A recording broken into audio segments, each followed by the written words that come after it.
پیارے دوستوں، اس زمین پر اللہ کے ایک کریم نبی عزیر علیہ السلام اللہ تعالیٰ کے ہر رکن کو تسلیم کرتے تھے، انسانوں میں امن، محبت اور ایک دوسرے کے لیے احساس کو پیدا کرتے تھے۔ حضرت عزیر علیہ السلام بنی اسرائیل میں حضرت موسیٰ علیہ السلام کے بعد تشریف لائے۔ آپ علیہ السلام تورات کے حافظ اور لوگوں کو اللہ تعالیٰ کے اصول سکھایا کرتے تھے۔ جب بنی اسرائیل قوم نافرمان ہو گئی تو اللہ نے اپنا عذاب بابل کے بادشاہ بخت نصر کی صورت میں نازل کیا۔ وہ بنی اسرائیل کے لوگوں کو چن چن کر مارتا تھا۔ اس نے یروشلم کو تباہ کر کے تورات کی ایک بھی جلد باقی نہ چھوڑی اور تقریباً بنی اسرائیل کے 40,000 عالموں کو مار دیا اور 1,00,000 یہودیوں کو قید کروا دیا۔ ان یہودیوں میں ایک حضرت عزیر علیہ السلام بھی تھے۔ ایک دن اللہ تعالیٰ نے معجزے کے ذریعے حضرت عزیر علیہ السلام کو ان کی قید سے آزاد کرایا ہے۔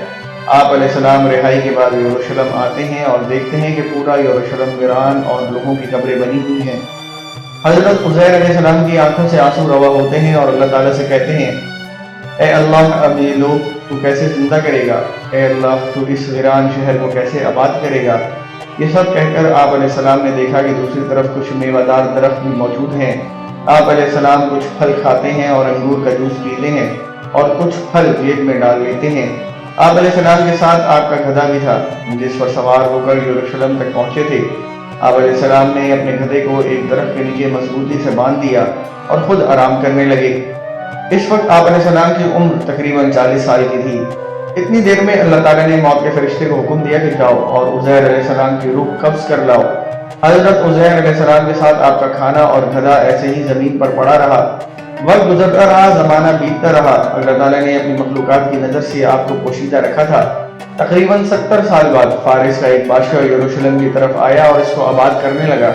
اس کو دیکھ کر بنی اسرائیل کے وہ لوگ جو بخت نصر کے حملے کے بعد ادھر ادھر بھٹک گئے تھے، وہ سب آ کر یروشلم رہنے لگے۔ وہاں نئے باغ اور عمارتیں بنائی گئیں۔ اس شہر کو پھر سے آباد کیا گیا۔